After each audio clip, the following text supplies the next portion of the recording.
Okay, good afternoon. November 23rd it is now. Picked up these two welders at an auction for a pretty good price.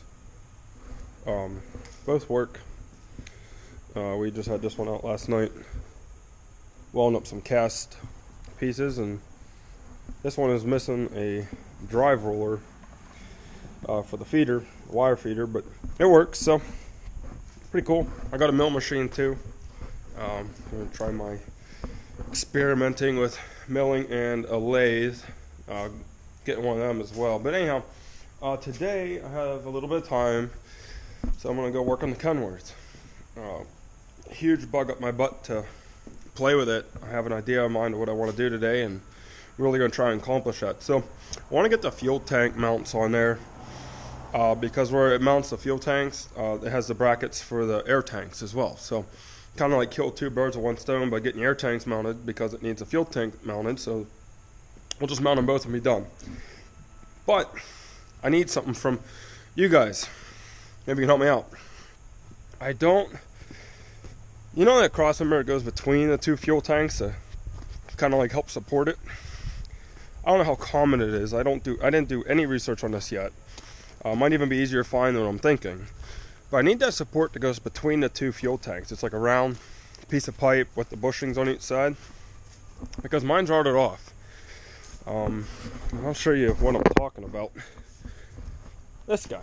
So you got your two fuel tanks, and then this bolts to the frame here, and then you got your brackets for the fuel air lines or air tanks. But this guy is it's gone. Not much left of it. So, as you can tell. So what I'm going to do is I'm just going to cut these off and just hopefully get a whole new piece and just bolt it on. That's my goal. So if you know where one of these are around, this piece to this piece to this piece, let me know, because I'd like to have that. If not, I'll just do my own little research and come up with it somewhere. So I'm going to mount these guys up today. That'll be the goal anyway. I'm gonna get these over there and start doing that.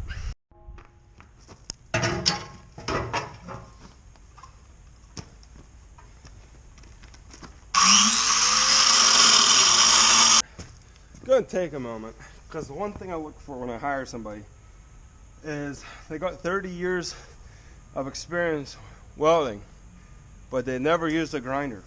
And it really, I don't know how that happens, but anyhow, when you're using a grinder, let me turn it.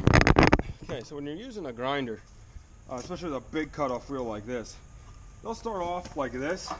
Okay, watch what happens when that catches. Okay, it spins this way. So when you're sitting here cutting and it binds, it's coming right at you. But if you cut this way and it binds, it only goes, that's it. It doesn't move on you. So a lot of people will start off like this, and then it whips in, wheel breaks, or they'll start like this because they're in an area, and that thing jumps and comes back at you. Horrible. Even like this, right? You're sitting like this, it jams your hand. I mean, bad. Sit like this. Sit like this. It doesn't jam nothing. It'll just come right back at you, slowly, like that. That's it. It can't. It won't hurt. You can't. I can hold it. Won't do nothing. Put it like this. See how it comes back? It's my biggest pet peeve here at the shop is how you use the grinders. It's very dangerous, but it's also, I can tell everybody, it's a safe piece of equipment if you know how to use it. So yeah, I don't have a guard on here, but you can see we got about 3/16 of room between my hand and the wheel, so we're good. It won't hurt you. You'll be all right.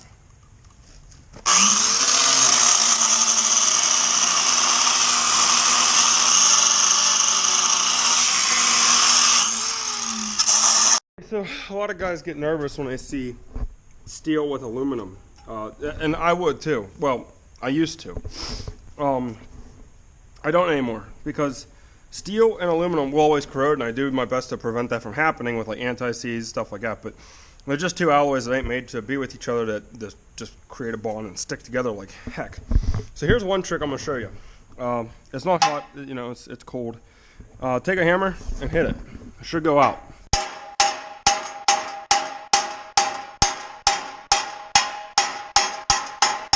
Okay, so that's out. It's almost out. The top's peened over. Okay, so it's out. All across the floor is the washer. So, if though you have a problem with it, let's say you don't want to cut nothing, you need to use these bolts again, something like that. What I like to do is I'll take the torch, heat this side and the other side, the head and the nut, red hot. I mean, like really red hot, almost melting. And then I shut the torch off. I'll let it sit for about 10 seconds, just enough to where when I spray PB Blaster on it, it doesn't flame it up, but it smokes a lot. What that does is that creates that, so you got like that hot to cold instantly, so it like shocks it, and it like cracks it, and it comes right off. I've only had one time out of probably 3 dozen times I've done that trick, it not work on me. And that was because it was with a Phillips head countersunk into the aluminum. So I couldn't really get a good bite on it, and I stripped the head out. So I actually ended up having to cut that one off. But hex head, I mean, all the other heads though, you can get a wrench on it. It worked every time. Worst case, it'll just snap the bolt in half. But every single time though, it comes right off. So try it. You guys, a little bit where I'm at right now here. I have to use our little, everything's Miller. Pretty cool, blue. Anyhow, all welders are the same. Miller, Lincoln, they're fine. As long as you got a good brand name, they'll work. So, that Lincoln Ideal Arc 300 amp welder back here is a TIG machine, stick machine, AC/DC machine. I got the auction because this little, I started off with a little TIG welder. My dad wanted it. It's a very small machine. It only does up to 3/16 plate. So not very big. But that's what my dad wanted, so we got it. So that's what I'm going to use now to fill in some of these crack stuff. It'll work. This is a 1/4 inch, but it'll work. It works. But this sucker will, it can weld a lot. I mean, it's way overkill for us here. And I don't do much TIG work. It was just basically for me doing putzing around. But anyhow, when you TIG weld, you have to use straight argon. So this is a straight argon bottle, right there, argon. So you need argon. Now on these welders, it's cheaper, so I do it this way. This is 75% argon, 25% carbon dioxide. So I run 75-25 on all the other welders. Now, that's not welding with stainless either. So if you're going to use stainless, you got to get stainless wire, and you have to use argon. Again, I don't do stainless, we just do steel. So a little bit of hint on that. If you're new to this welding industry, you have to use argon for stainless and TIGging, and you can use 75-25 on regular steel. Motivation. Okay, the other thing, if you're going to use aluminum, you cannot use a metal wheel to aluminum. What I mean by that is you can't take this wheel, go like that, fill it up with porosity basically, and go over here and start grinding this.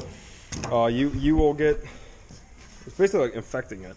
You'll put the steel into the aluminum and you'll get porosity out of it.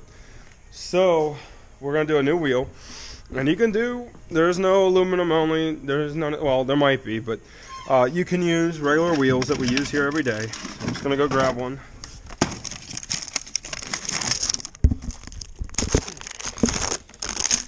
Okay, so a new wheel, and that's it. It's just a new wheel. This is only going to be used for aluminum. And it'll weld good. You're going to clean it up with this. So this guy can go all over here, clean it, clean everything, and it'll weld fine. But the moment I take this to the wheel, to the table, and I use it on something steel real quick, this wheel's not going to be made for that no more. Aluminum is very touchy, as you would say. It's very picky on what it likes to do. So, another little tidbit of information there for you. So, I'm going to set up this TIG welder and start welding. Okay, so here's what really sets me off here. I fixed that hole that was wide open. I told you I was going to TIG weld and fill it. So that's all filled in now. Looks good. Straight line, pretty close. I'll have to drill a hole in there, but I'll mount the rest of it to the truck and then drill that last hole so I know it's where it needs to be. But I'll tell you what really pisses me off. These goddamn Dewalts. You know, I've been a Dewalt fan like I'm a Miller fan, and I'm just having so much trouble with them. I probably, honestly, will burn up one grinder at least in a month.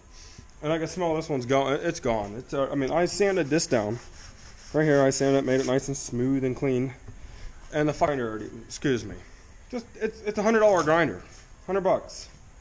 And you ready for this? I'm gonna blow it up right in front of you. You ready? I'm gonna blow this thing up.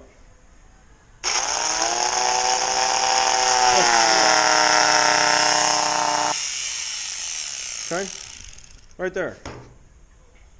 This is just complete bullshit. It'll still go. It's just annoying. Like I said, at least once a month, we go through that. What a hunk of garbage. And I told you in the last video, this country's made on cheap. Get it out the door, make sure it lasts for a month, throw it away. And that's exactly what we got. This is why I'm working on this stuff.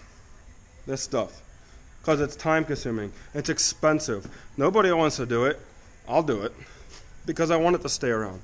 I want my kids to have it. I want to see something I put time into and take it out for a ride and enjoy what I was doing while I'm riding it. Well, let's end this thing. You ready? I'm done ranting and raving about it. It really ticks me off, so let's blow her up. And that's going to make this shop smell like shit. Usually always does, but here we go. Here we go. USA. Blowing flames, getting hot. Oh, yeah. Just sizzle, baby. Look at that. Yep.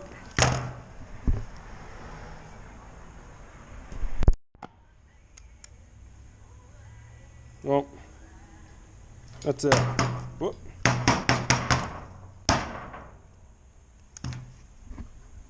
Well, I just tripped the breaker.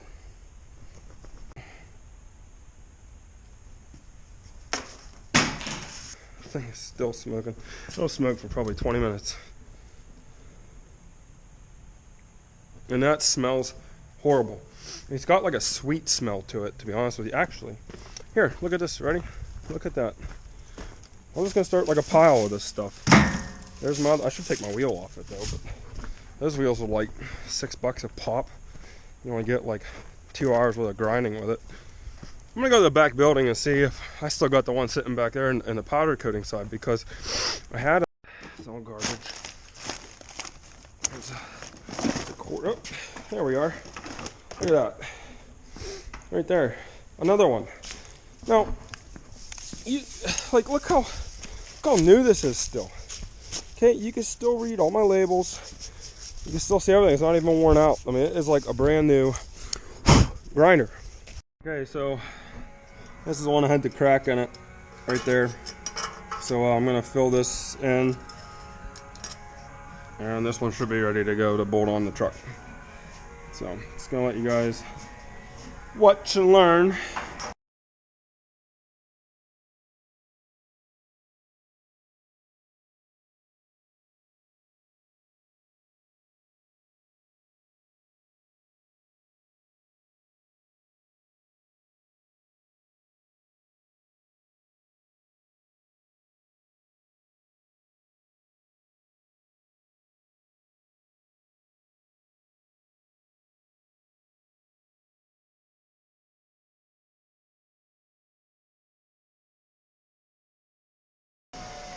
Okay, so here we go here with the weld, the cracks filled.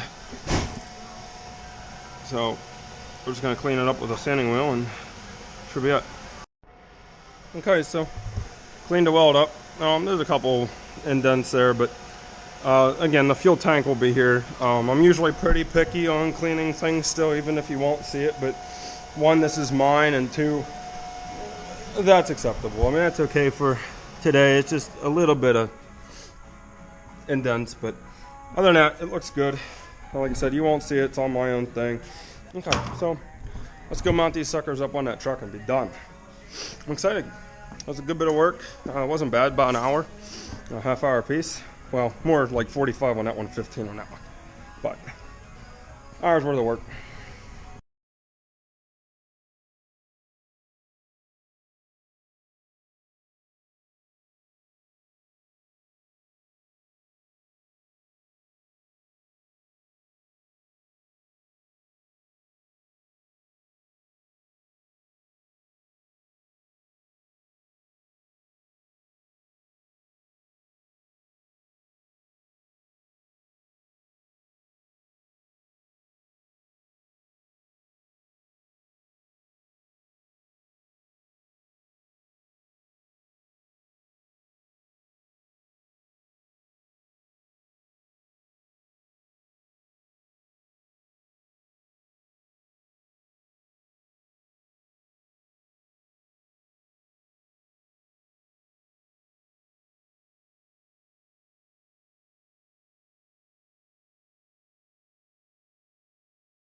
I'm going to show you what's going on here. So you see me drilling earlier. I had to drill this side up for the bigger bolts because these are the bigger ones for these cross members, and unfortunately they had to share the same bolt. So this side's a little bit bigger than this side. These were already drilled for the just what was on the truck to begin with. I thought maybe it went over here, but it doesn't. So here's the new one we had to just drill now. That's the one we filled in. That was all grooved out. I think I did that by accident. I was torching the steel bolts off. I had it before. I think I melted that little guy away there when I did it. But anyhow, that's it. We're gonna put these guys in, and I'll get back to you because I need two hands to do this. But both sides of the fuel tanks are gonna be on here in a second. I'm trying to put my air tank on here, but a little crooked, but I don't really understand why or how that was, because this is obviously the tank for this side, and I mean you can see the old wear marks where the banding was right here, so that's where I went.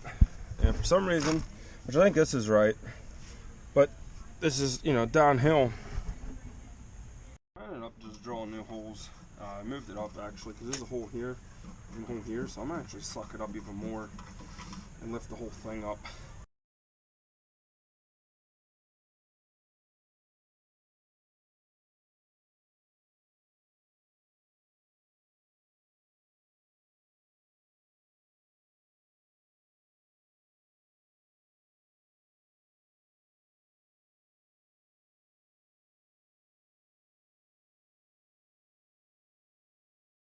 Okay, that's it for today. It's pretty cold out. I'm losing my camera battery because it's probably 30, 35. It's been outside all day.